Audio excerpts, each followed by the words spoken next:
দিয়াবাড়ির দিকে যখনই আমরা ঘুরতে যাই প্রিয়র বায়না থাকে ফুড স্পন্ডে যাবে। সেদিন আমরা দিয়াবাড়ি ঘুরে ফিরে আসার সময় ফুড স্পন্ডে গিয়েছিলাম। এটা হচ্ছে একটা রেস্টুরেন্ট, আর এটা বাচ্চাদের খুবই পছন্দের একটা জায়গা, কারণ এই পুরো রেস্টুরেন্টটা হচ্ছে ফিশ অ্যাকোরিয়াম থিমে সাজানো। তো আমি নর্মালি বন্ধের দিনে এখানে আসি না, কারণ বন্ধের দিনে হিউজ ভিড় থাকে, লাইন ধরে তারপরে আসতে হয়।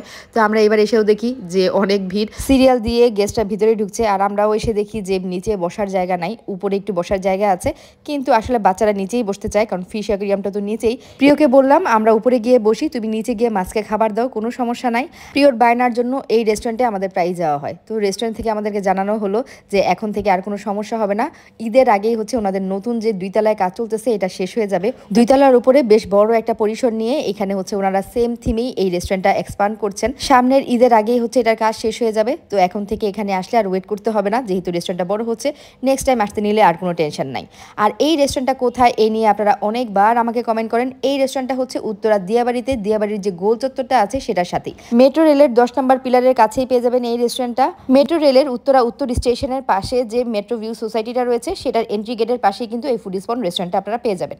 আর এই রেস্টুরেন্টটা যেহেতু মেট্রো রেলের উত্তরা উত্তর স্টেশনের একদমই কাছে, এই জন্য শুধুমাত্র উত্তরাবাসী না, মিরপুর এবং মতিঝিল থেকেও কিন্তু মানুষজন আসেন এই রেস্টুরেন্টটা দেখার জন্য, কারণ বাচ্চারা আসলে এই টাইপের পরিবেশ খুব পছন্দ করেন। আমার ছেলে তো মন খারাপ করে বসে আছে, কারণ নিচে আমরা বসার জায়গা তখনও পাইনি, ও একা একা নিচে মাছকে খাবার দিচ্ছে। এখানে কিন্তু বাচ্চারা গেলে মাছকে খাবার দিতে পারে, রেস্টুরেন্ট থেকেই মাছের খাবার প্রোভাইড করা হয়। এই জন্যই আসলে বাচ্চারা অনেক পাগল থাকে এই রেস্টুরেন্টে যাওয়ার জন্য। তো প্রিয় নিচে মাছকে খাবার দিচ্ছে, আর আমরা উপরে খাবার অর্ডার করে দিয়ে বসে আছি। আমি সারাদিন ঘুরে ফিরে টায়ার্ড, চুলটা একটু বেঁধে নিলাম। আমার ফটো শ্যুট ছিল সেদিন, তো ভারী জুয়েলারি খুলে হালকা জুয়েলারি পরে নিলাম। আমার ব্যাগের মধ্যে হচ্ছে ছোট্ট এই টপগুলো ছিল। এই টপগুলো কিন্তু ম্যাগনেটিক টপ, মানে কান ফুরানো ছাড়াই ইজিলি এই টপগুলো পরে নেওয়া যায়। আমি 2টা টপ 2 সাইড থেকে ধরতে গিয়ে হাত থেকে পড়েই গেল। তো পিছনের সাইডটা দিয়ে সামনের সাইডটার মধ্যে জাস্ট লাগিয়ে দিলেই এটা লক হয়ে যায়। এই তো মানে 2 সাইডে 2টা ম্যাগনেট দেওয়া আছে, তো সুন্দরভাবে লেগে যায়। প্রিয় নিচে মাছকে খাবার দিচ্ছিল, আর আমরা উপরে বসে গল্প করছিলাম খাবার আসার আগ পর্যন্ত। তো এরই মাঝে আমাদের খাবার চলে আসছে। এই রেস্টুরেন্টে কিন্তু খাবারের প্রাইস খুবই রিজনেবল। এত সুন্দর রেস্টুরেন্ট দেখে সবারই মনে হতে পারে খাবারের প্রাইস মনে হয় অনেক বেশি।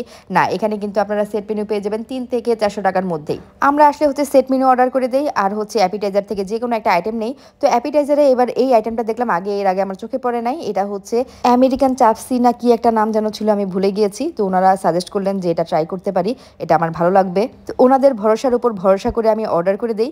এখন যখন আসলো এটা দেখলাম কি উপরে হচ্ছে সালাদের মতো দেয়া, ক্যাশনার সালাদ যেরকম থাকে অনেকটা এরকম দেখতে, আর ভিতরে হচ্ছে ঝুরি ভাজা টাইপ। উপরের পাটটার মধ্যে হচ্ছে টমেটো, ক্যাপসিকাম, গাজরের সাথে সস মিক্সড করে একটা সালাদ রেডি করে দেওয়া, আর ভিতরে হচ্ছে একদমই ড্রাই টাইপের একটা ঝুরি ভাজা। তো দুইটা একসাথে মিক্সড করে তারপরে খেতে হয়। তো এটা ট্রাই করে দেখি, আমার কাছে তো বেশ ভালো লাগলো। এর আগে এটা কেন ট্রাই করি নাই তাও জানি না।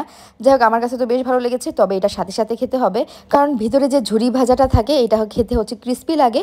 তো এটা যদি অনেকক্ষণ হয়ে যায় সসের সাথে মিশে সগি হয়ে যাবে, তো তখন অতটা মজা লাগবে না, সাথে সাথে খেলে যেই পরিমাণ মজার লাগবে। খাবার সার্ভ হওয়ার পর হচ্ছে প্রিয়কেও ডেকে নিয়ে আসলাম খাবার খাওয়ার জন্য। বাচ্চারা তো আসলে খাবার খাওয়ার জন্য সেখানে যায় না, সেখানে যাই হচ্ছে মাছের সাথে খেলাধুলা করার জন্য। তো আমরা সেট মেনু থেকে একটা সেট মেনু অর্ডার করে দিয়েছিলাম, সেটাও চলে এসেছে। আসলে আমেরিকান চাপসি খাওয়ার পর আমাদের পেটে আর কারো জায়গা নাই, সেটা খেয়েই পেট ভরে গিয়েছিল। তো এই জন্য রাইস প্লেটার আমি আর প্রিয় মিলে শেয়ার করে খাচ্ছি। আর এই জায়গার কফিটা জাস্ট ওয়াও।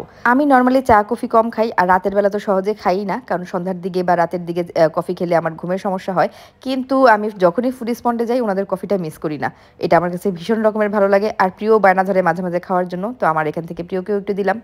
যাই হোক, আমাদের কাছে কিন্তু বেশ ভালো লেগেছে। আর রেস্টুরেন্টটা যেহেতু এক্সপান্ড হচ্ছে, যারা গিয়ে এতদিন ওয়েট করতেন এখন আর ওয়েট করতে হবে না। ঈদের সময় গেলে আপনারা রেস্টুরেন্টের উপরের পোর্শনেই বসতে পারবেন। তো আজকের ব্লগ এখানেই শেষ করে দিচ্ছি। সবাই ভালো থাকবেন, সুস্থ থাকবেন, আল্লাহ হাফেজ।